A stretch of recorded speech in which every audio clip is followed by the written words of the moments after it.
राधे राधे भक्तों। पिछले वीडियो में हमने यह समझाया था कि हम माया की मार से कैसे बच सकते हैं। अब आगे सुनते हैं।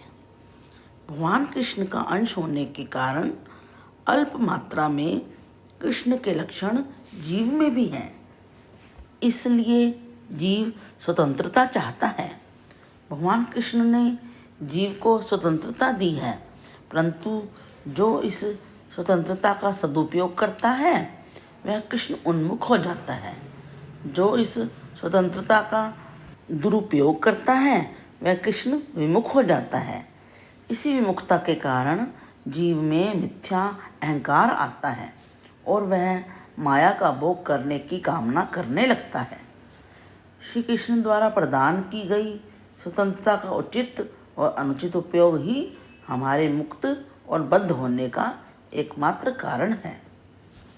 अनादिकाल से जीव श्री कृष्ण को भूलता रहा है, इसलिए माया उसको जन्म मृत्यु जरा व्याधि रूपी संसार का दुख देती रहती है ताकि जीव सुधर जाए। माया अचेतन और अंधकारमयी है।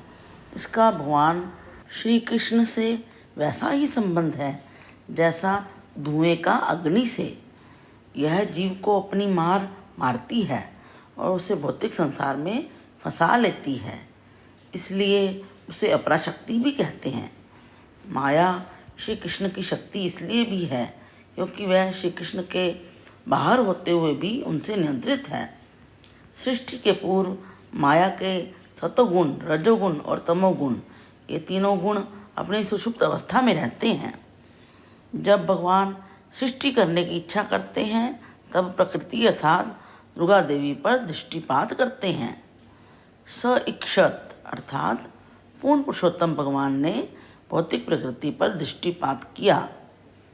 भगवान श्री कृष्ण दुर्गा में शक्ति का संचार करते हैं, जिससे प्रकृति के तीनों गुणों की सुषुप्त अवस्था भंग होती है और भौतिक सृष्टि का कार्य आरंभ हो जाता है। जड़ प्रकृति, जिसे प्रधान प्रकृति कहते हैं, स्वयं सृष्टि कार्य को करने में असमर्थ है।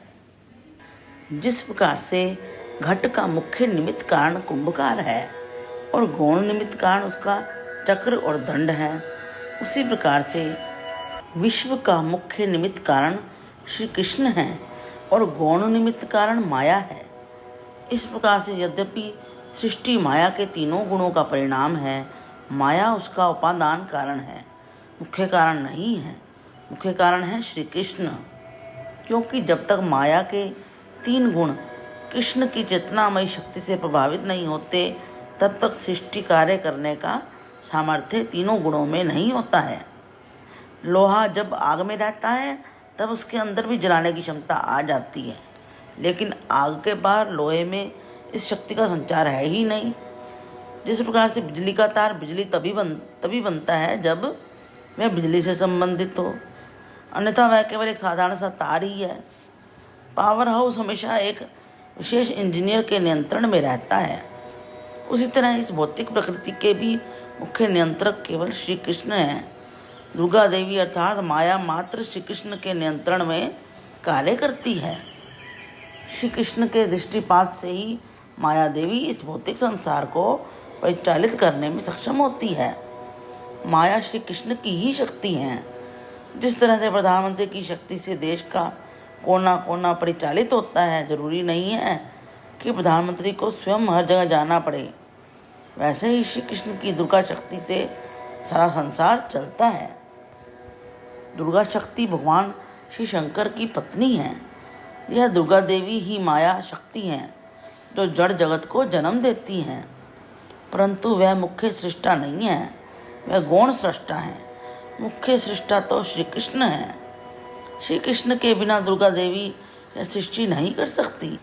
भौतिक जगत में लोग दुर्गा देवी को ही कर्ता धर्ता हर्ता मानते हैं, लेकिन मूल कर्ता धर्ता हर्ता श्री कृष्ण है।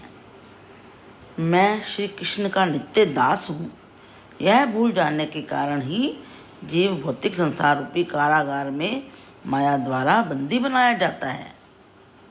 श्री कृष्ण का नाम हमें माया से कैसे बचाता है, यह हमें अजामिल के चरित्र से मालूम चलेगा। अजामिल एक कान्यकुब्ज ब्राह्मण का पुत्र था। वह बचपन से ही बहुत धार्मिक था। पिता की यज्ञ आदि में सहायता करता था। एक दिन उसके पिता ने यज्ञ के लिए उसे जंगल से लकड़ी लाने के लिए भेजा। उसने जंगल में एक वेश्या और एक शूद्र को आलिंगन करते हुए देखा। दोनों ने मदिरा पान कर रखी थी। वह वेश्या के प्रति आकर्षित हो गया। वह उससे इतना प्रभावित हुआ कि उसका ध्यान सदैव वेश्या के ऊपर ही रहने लगा। एक दिन उसी वेश्या को अपने घर में ले आया और अपनी युवा और सुंदर पत्नी, परिवार सब कुछ छोड़ दिया और वेश्या के साथ रहने लगा। वेश्या और उसकी संतानों का पालन करने के लिए अजामिल चोरी डकैती करने लगा। इस प्रकार से वेश्या के प्रति अजामिल का आकर्षण माया थी, जिसके कारण उसका पवित्र जीवन छूट गया और वह पाप कर्म में प्रवृत्त हो गया। पूजा पाठ और भगवान की सेवा करके वह एक सरल जीवन व्यतीत कर रहा था, जिससे घर का पालन पोषण भी अनायास ही हो जाता था। परंतु अब धन प्राप्ति करने के लिए चोरी डकैती करने लगा। इस प्रकार से उसे कई कई दिन तक दूर तक जाना पड़ता, कठोर श्रम भी करना पड़ता था। ऐसे ही अनेक वर्ष बीत गए। एक बार अजामिल के गांव में कुछ वैष्णव आए, जिनको अजामिल की गर्भवती पत्नी ने भोजन कराया। उन ब्राह्मणों ने उसको सलाह दी कि वे अपने जन्म लेने वाले पुत्र का नाम नारायण रखे। अतः उसने अपने उस सबसे छोटे पुत्र का नाम नारायण रख दिया। अपने छोटे पुत्र से उसको अत्यधिक प्रेम था। मृत्यु के समय जब यमदूत उसे लेने आए तो वह डर गया। तब वह नारायण नारायण कहकर अपने छोटे पुत्र को पुकारने लगा। बहुत रोते हुए जैसे ही उसने नारायण नारायण कह के पुकारा, विष्णुदूत आ गए।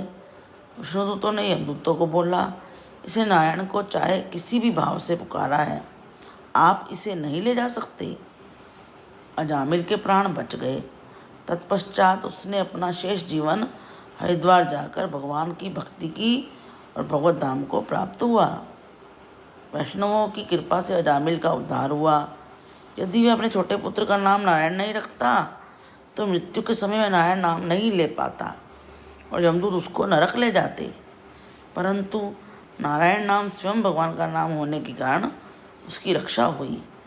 इस तरह श्री कृष्ण के नाम ने उसे माया से बचाया। अगर आपको यह कथा पसंद आई है तो कृपया लाइक, शेयर एंड सब्सक्राइब अवश्य करें और कमेंट्स में राधे राधे ज़रूर लिखें। इससे हमें अधिक काम करने की प्रेरणा मिलती है। हरे कृष्ण कृष्ण कृष्ण हरे हरे, हरे राम राम राम हरे हरे।